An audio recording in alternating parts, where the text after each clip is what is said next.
बद्रीनाथ मंदिर का असली रहस्य जानकर आपकी रूह कांप जाएगी। हर हर महादेव मित्रों, 3 जून 2021 अलकनंदा नदी का पानी अचानक काला पड़ गया। पहाड़ों से गर्जना सुनाई दे रही थी, जैसे कोई अदृश्य शक्ति चेतावनी दे रही हो।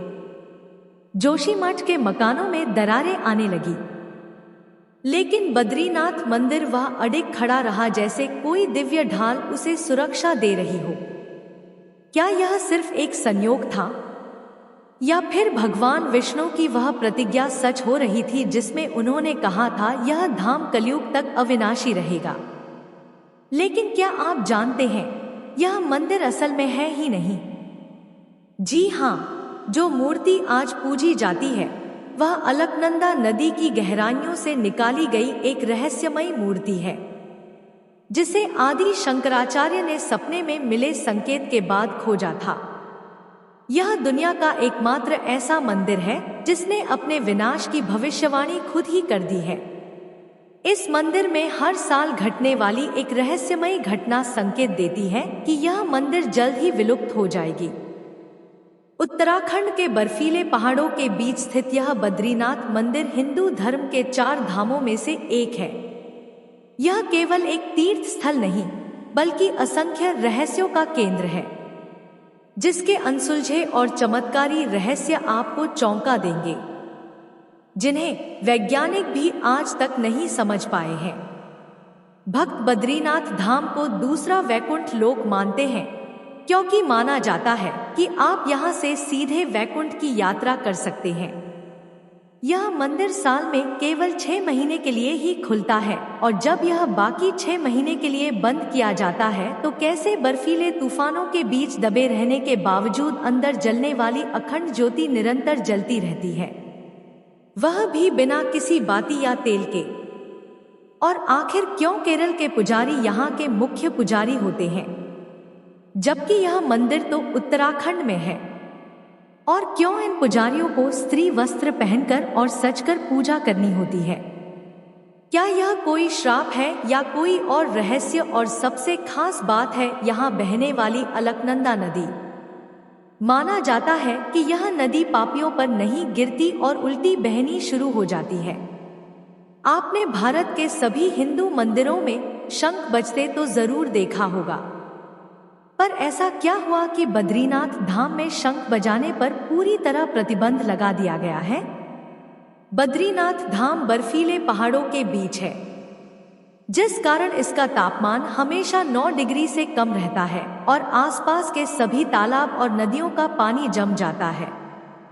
पर चौंकाने वाली बात तो यह है कि इस सर्द मौसम में भी तप्त कुंड का पानी हमेशा 54 डिग्री सेल्सियस रहता है, जो अत्यंत गर्म माना जाता है।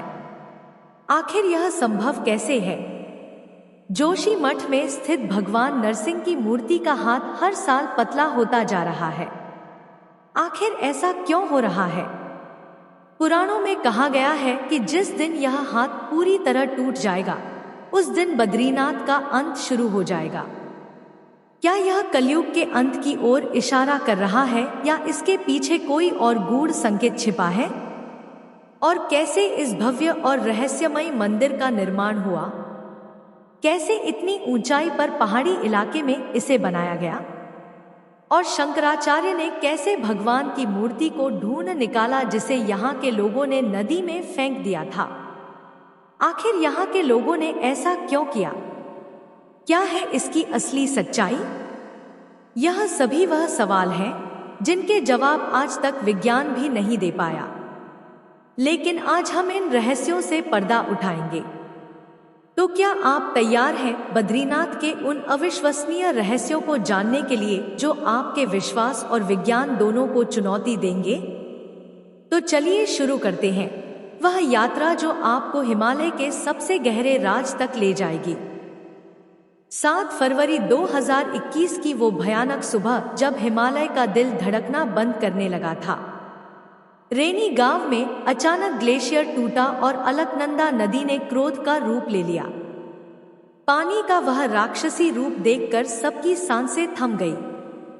20 फीट ऊंची लहरें पूरे गांव को निगलती हुई बद्रीनाथ की ओर बढ़ रही थी। लेकिन जब यह प्रलय बद्रीनाथ मंदिर से सिर्फ 500 मीटर दूर थी, तभी कुछ ऐसा हुआ जिसे आज तक कोई नहीं समझ पाया। अचानक नदी ने अपना रुख बदल लिया, जैसे कोई अदृश्य दिव्य शक्ति ने उसे मोड़ दिया हो। क्या यह महज एक संयोग था, या फिर यह वही चमत्कार था जिसका जिक्र स्कंद पुराण में मिलता है, जहां भगवान विष्णु ने कहा था, जब तक मैं यहां तपस्या में लीन हूं, यह धाम प्रलय से अछूता रहेगा। वैज्ञानिक आज भी हैरान है कि कैसे 2021 की उस भीषण आपदा में, जब आसपास का पूरा इलाका तबाह हो गया, बद्रीनाथ मंदिर का एक पत्थर तक नहीं हिला।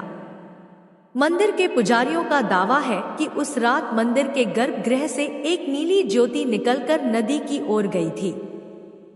लेकिन सबसे चौंकाने वाला रहस्य तो मंदिर की स्थापना में छुपा है। आधुनिक वैज्ञानिकों ने पाया है कि बद्रीनाथ मंदिर बिल्कुल उसी स्थान पर बना है जहां हिमालय की 2 टेक्टोनिक प्लेट्स आपस में मिलती हैं। एक ऐसा बिंदु जहां पृथ्वी की चुंबकीय शक्ति सबसे तीव्र होती है। क्या यह संयोग है कि यही वह स्थान है जहां भगवान विष्णु ने योग समाधि की थी? और एक और हैरान कर देने वाला तथ्य, 1803 के भीषण भूकंप में जब पूरा गढ़वाल क्षेत्र ध्वस्त हो गया था, तब भी बद्रीनाथ मंदिर को कोई नुकसान नहीं हुआ था। क्या यह मंदिर सच में दिव्य शक्तियों द्वारा संरक्षित है, या फिर प्राचीन ऋषियों ने कोई ऐसा वास्तु रहस्य जान लिया था जो आज का विज्ञान भी नहीं समझ पाया? अगर आपको हमारी वीडियो पसंद आई हो तो कमेंट बॉक्स हर हर महादेव अवश्य लिखें। एक बात तो तय है, बद्रीनाथ सिर्फ एक मंदिर नहीं, बल्कि प्रकृति और दिव्यता के बीच का वह रहस्यमय सेतु है, जहां नियमों को चुनौती मिलती है और आस्था विज्ञान से आगे निकल जाती है। सतयुग का वह पावन क्षण जब बद्रीनाथ की घाटियां भगवान शिव की तपस्या से गूंज रही थी। यह वह स्वर्णिम समय था जब शिव पार्वती अपने गणों के साथ इस दिव्य स्थल पर विचरण करते थे। पौराणिक ग्रंथों में वर्णित है कि यहाँ के वृक्ष फलों से नहीं बल्कि रत्नों से लदे रहते थे और झरनों का जल अमृत बनकर बहता था। लेकिन एक दिन इस स्वर्गिक शांति को तोड़ते हुए एक अद्भुत घटना घटी। भगवान विष्णु संपूर्ण ब्रह्मांड में ध्यान के लिए एक ऐसा स्थान ढूंढ रहे थे जहां कलयुग का प्रभाव कभी ना पहुंच सके। जब उनकी दृष्टि इस हिमालय स्वर्ग पर पड़ी तो उनका हृदय आनंद से भर गया। परंतु एक समस्या थी, यह तो शिव का निजी धाम था। कैसे लेते भगवान शिव से यह स्थान? तब विष्णु ने रची एक ऐसी लीला जिसने धर्म और भक्ति की नई परिभाषा लिख दी। एक शरद पूर्णिमा की रात जब शिव पार्वती पर्वत शिखर पर चंद्र दर्शन कर रहे थे, तभी अचानक एक मासूम बालक के रोने की आवाज गूंज उठी। पार्वती का मात हृदय विचलित हो उठा। वह तुरंत उस रोते हुए बालक को ढूंढने निकल पड़ी। वह एक बद्री वृक्ष के नीचे छिपा रो रहा था। बालक के नेत्रों में एक अलौकिक तेज था। उसके मुखमंडल से दिव्य प्रकाश फूट रहा था। भगवान शिव जान गए कि यह कोई साधारण बालक नहीं बल्कि स्वयं विष्णु है। जैसे ही पार्वती ने बालक को गोद में उठाया और अंदर ले गई, विष्णु ने अपनी लीला का दूसरा चरण शुरू किया। उन्होंने अचानक अपने हाथों से शिव पार्वती के आवास का द्वार पकड़ लिया और चमत्कारिक रूप से स्वयं को अंदर बंद कर लिया। गर्भगृह से उनकी वाणी गूंजी, हे देवाधिदेव, अब से यह स्थान मेरी तपोभूमि होगा। मैं यहाँ नर नारायण के रूप में साधकों को मोक्ष का मार्ग दिखाऊंगा। यह देखकर भगवान शिव मुस्कुराए। शिव ने प्रेम पूर्वक विष्णु को आशीर्वाद दिया। तथास्तु, यह स्थान अब से बद्रीनाथ धाम कहलाएगा। जब तक कलयुग का अंत नहीं होता तब तक तुम यहाँ नर नारायण के रूप में निवास करोगे। इतना कहकर भगवान शिव केदारनाथ की ओर चल पड़े। कहते हैं इसी पल स्वर्ग से विश्वकर्मा प्रकट हुए और उन्होंने एक रात में ही वह अद्भुत मंदिर का निर्माण किया जिसमें विष्णु के बाल रूप की प्रतिमा स्थापित हुई। परंतु यहाँ एक और रहस्य छिपा है। मूल मूर्ति वास्तव में शालिग्राम शिला से बनी थी जिसे विष्णु ने स्वयं स्पर्श किया था। जब 8वीं सदी में आदि शंकराचार्य ने इस मूर्ति को नारद कुंड से निकाला तो उसमें से इतना तेज निकला कि देखने वाले साधुओं की आंखें चौंधी आ गई। 8वीं शताब्दी का वह ऐतिहासिक क्षण जब बद्रीनाथ धाम सैकड़ों वर्षों से मूर्ति विहीन होकर सूनापन झेल रहा था। कहते हैं उस समय मंदिर के पुजारियों की आंखों में केवल निराशा थी। वे जानते थे कि उनके पूर्वजों ने भगवान बद्रीनाथ की मूल मूर्ति को हूणों के आक्रमण से बचाने के लिए अलकनंदा नदी की गहराइयों में छुपा दिया था। लेकिन अब कोई नहीं जानता था कि वह दिव्य प्रतिमा कहाँ है। तभी एक दिन केरल से आए एक युवा सन्यासी ने इस रहस्य को सुलझाने का संकल्प लिया और वह सन्यासी थे आदि शंकराचार्य। लेकिन समस्या यह थी कि नदी का वेग इतना तेज था कि उसमें से एक सुई निकालना भी असंभव था। फिर एक मूर्ति कैसे मिलती? शंकराचार्य ने जब पुजारियों से पूछा कि मूर्ति कहाँ छुपाई गई थी तो सभी ने असमर्थता जताई। तब उन्होंने एक अद्भुत तपस्या शुरू की। 3 दिन और 3 रात तक वे नारद कुंड के किनारे बिना अन्न जल के ध्यान मग्न रहे। चौथे दिन सुबह जब सूर्य की पहली किरण ने कुंड के जल को स्पर्श किया तो शंकराचार्य के कानों में एक दिव्य आवाज गूंजी, हे शंकर, मैं यहाँ हूँ। इस कुंड की सबसे गहरी गुफा में जहाँ नारद मुनि ने एक बार तपस्या की थी। यह सुनकर शंकराचार्य ने अपनी दिव्य दृष्टि से देखा। कुंड के तल में एक विशाल शालिग्राम शिला चमक रही थी। बिना एक पल गवाए वे नारद कुंड की ओर चल पड़े। जब उन्हें नारद कुंड की ओर बढ़ते देखा तो सभी स्तब्ध रह गए, क्योंकि यह कुंड अपनी 40 फीट गहराई के लिए कुख्यात था। पर शंकराचार्य ने संकल्प पूर्वक जल में छलांग लगा दी। पूरे 1 घंटे तक सभी की सांसें थमी रही। तभी अचानक नदी का जल उफन उठा और एक अद्भुत दृश्य देखने को मिला।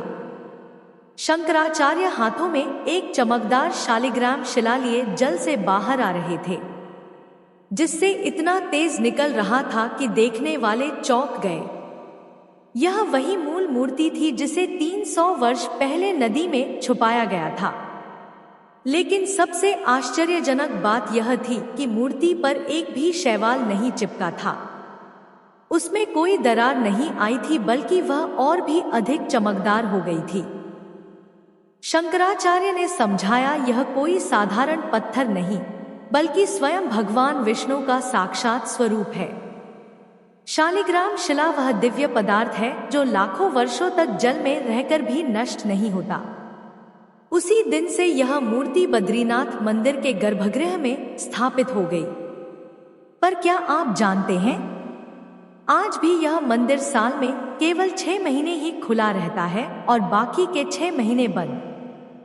हर साल अक्टूबर नवंबर के आसपास जब इस क्षेत्र में काफी ज्यादा बर्फबारी होती है, तब भक्तों की सुरक्षा को ध्यान में रखते हुए यह मंदिर 6 महीनों के लिए बंद कर दिया जाता है।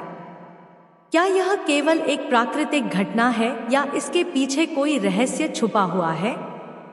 शास्त्रों के अनुसार जब मंदिर को 6 महीनों के लिए बंद कर दिया जाता है तो इस दौरान मंदिर में देवता स्वयं आकर भगवान की पूजा करते हैं।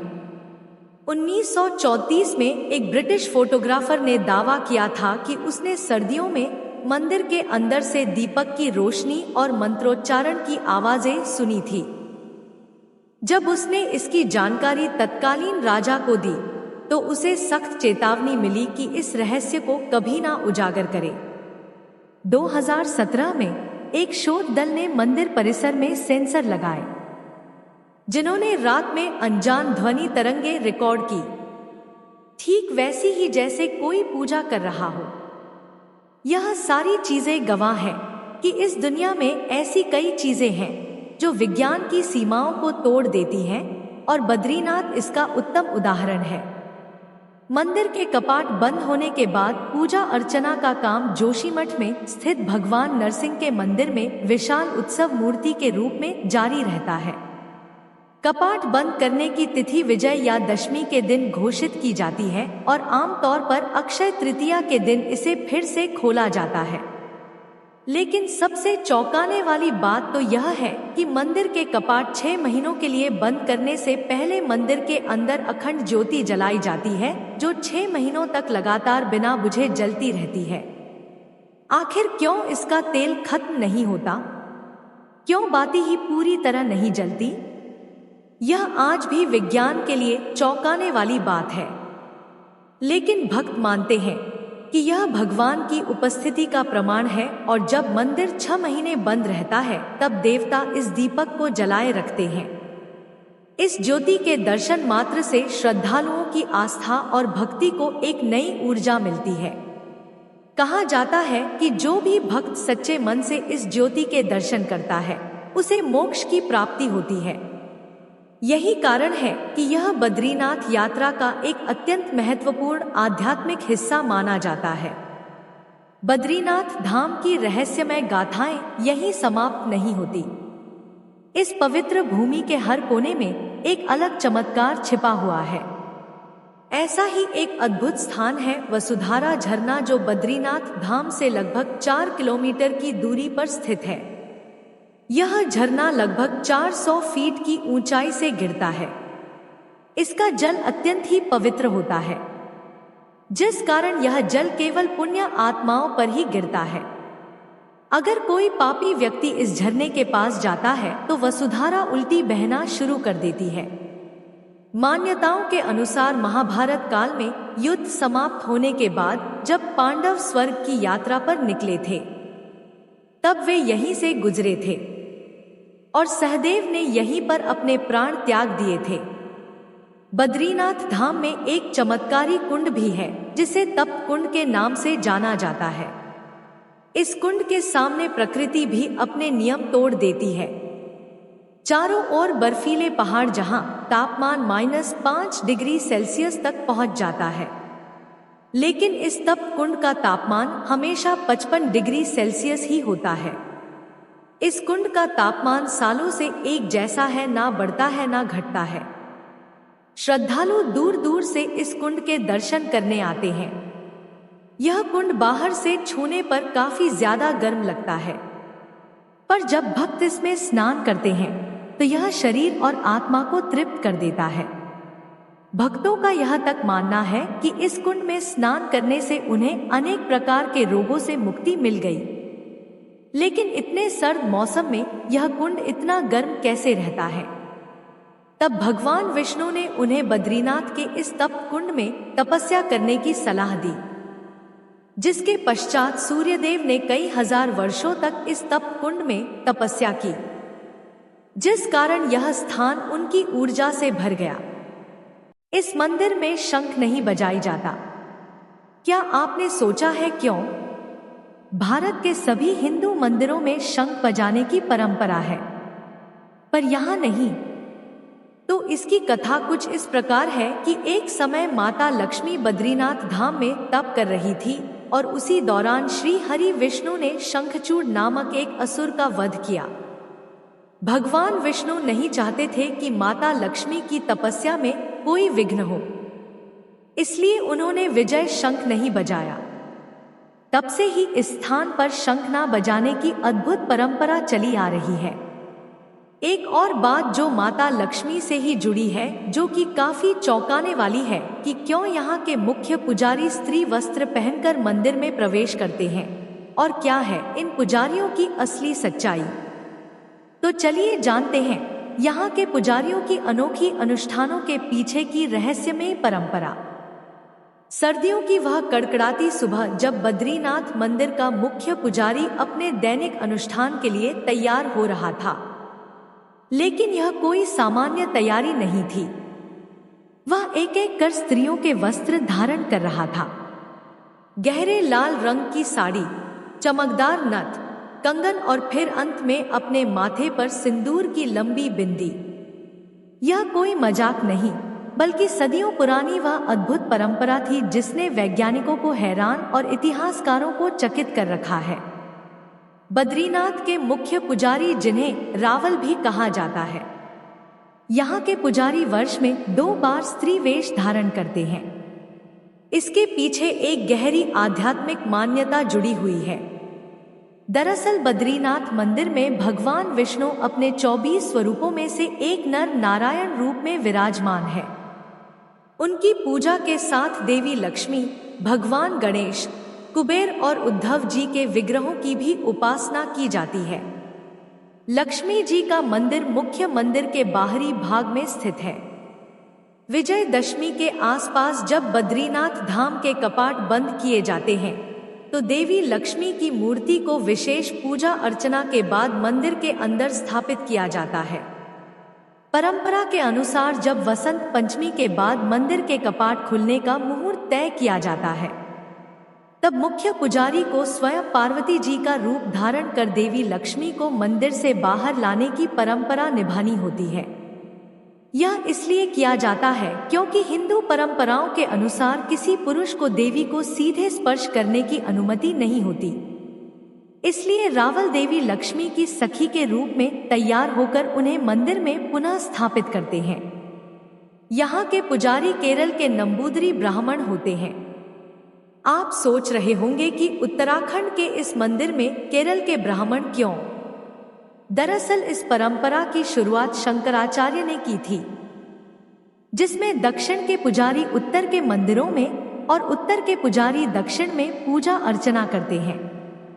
उन्होंने संस्कृति और सभ्यता के आदान प्रदान के लिए ऐसा किया था जो आज भी चली आ रही है। वैसे तो बद्रीनाथ के और भी कई चौंकाने वाले रहस्य हैं, पर सबसे ज्यादा चौंकाने वाली बात यह है कि इस मंदिर ने अपने विनाश की भविष्यवाणी पहले ही कर दी है। मंदिर के अंदर स्थित भगवान विष्णु की मूर्ति का हाथ हर 12 साल में 1 इंच टूटता जा रहा है।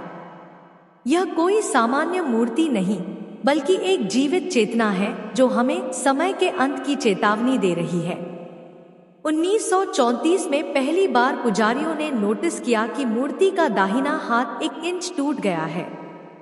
हर 12 साल में यह हाथ और 1 इंच छोटा होता जा रहा है। 2024 तक यह 4 इंच टूट चुका है। हैरानी की बात तो यह है कि टूटे हुए हिस्से में से स्वर्णिम रेत निकलती है, जिसका विश्लेषण करने वाले वैज्ञानिकों ने पाया कि यह अज्ञात धातु है। कल की पुराण के अध्याय 2 श्लोक 15 में लिखा है, जब बद्रीश का हस्त भंग होगा तब कलयुग का प्रलय आरंभ होगा। पंडितों का मानना है कि जब हाथ कलाई तक टूट जाएगा तब भगवान कल की अवतार लेंगे। यहाँ तक हर बार जब मूर्ति का हाथ टूटता है तो अजीब घटनाएं होती हैं। 1999 में जिस दिन हाथ टूटा उसी दिन पाकिस्तान में भयानक भूकंप आया। दूसरी बार 1911 में हाथ टूटने के 48 घंटे बाद जापान में सुनामी आई और तीसरी बार 2023 में टुकड़ा गिरते ही उत्तराखंड में बादल फटा। यह केवल संयोग नहीं बल्कि चेतावनी है कलयुग के अंत की। क्या यह सच में भगवान विष्णु का अंतिम संदेश है? क्या हम उस महाप्रलय के कगार पर खड़े हैं, जब बद्रीनाथ का यह टूटा हाथ पूरी तरह से गिर जाएगा, या फिर यह कोई और दिव्य लीला है जिसे हम मनुष्य समझ नहीं पा रहे? बद्रीनाथ मंदिर की कहानी यहीं समाप्त नहीं होती। इस मंदिर का प्रसाद भी चर्चा का विषय है।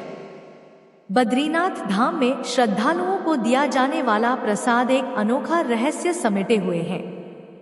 इस मंदिर में तुलसी का प्रसाद वितरित किया जाता है, जो अन्य मंदिरों के प्रसाद से भिन्न है। बद्रीनाथ मंदिर में चढ़ाए जाने वाले तुलसी प्रसाद की सबसे बड़ी विशेषता यह है कि यह कभी खराब नहीं होता। आप इस प्रसाद को कितने भी दिन रख लें, यह ना तो खराब होता है और ना ही इसकी सुगंध समाप्त होती है। इस तुलसी प्रसाद को विशेष रूप से भगवान बद्रीनाथ को अर्पित करने के बाद ही भक्तों को वितरित किया जाता है। कहा जाता है कि इस प्रसाद को ग्रहण करने से शारीरिक और मानसिक शुद्धता प्राप्त होती है। वैज्ञानिक दृष्टिकोण से देखें तो तुलसी में औषधीय गुण पाए जाते हैं, जिससे यह जल्दी खराब नहीं होती। तुलसी में मौजूद एंटीबैक्टीरियल और एंटी-ऑक्सीडेंट गुण इसे लंबे समय तक सुरक्षित रखते हैं। लेकिन श्रद्धालु इसे केवल भगवान बद्रीनाथ की कृपा मानते हैं, जो इस प्रसाद को दिव्यता प्रदान करती है। बद्रीनाथ धाम के रहस्यों की यह यात्रा अब अपने अंतिम पड़ाव पर पहुंच चुकी है। लेकिन एक सवाल अभी भी अनुत्तरित है। क्या यह वास्तव में धरती पर वैकुंठ है, जहां तप्त कुंड का रहस्य विज्ञान को चुनौती देता है, जहां मूर्ति का टूटता हाथ कलयुग के अंत की चेतावनी दे रहा है, और जहां अदृश्य शक्तियां मंदिर की रक्षा करती हैं? यह सभी रहस्य एक ही सत्य की ओर इशारा करते हैं। बद्रीनाथ कोई साधारण स्थान नहीं, बल्कि दिव्य और मानवीय लोक के बीच का सेतु है। अगर आपको यह रहस्य रोमांचक लगे, तो केदारनाथ के उस अनसुलझे रहस्य के बारे में तो आप हैरान रह जाएंगे। 2013 की भीषण बाढ़ में केदारनाथ मंदिर के पीछे आकर रुका। वह विशाल पत्थर कोई संयोग नहीं, बल्कि भगवान शिव का चमत्कार था। हमारी केदारनाथ वाली डॉक्यूमेंट्री में हमने उन गुप्त सुरंगों, रहस्यमय शिवलिंग और अद्भुत चमत्कारों का पता लगाया है, जिन्हें देखकर आपका विश्वास ही बदल जाएगा। आपको हमारी वीडियो पसंद आई हो तो हमारे चैनल को लाइक और सब्सक्राइब करें। कमेंट बॉक्स में हर हर महादेव अवश्य लिखें। राधे राधे।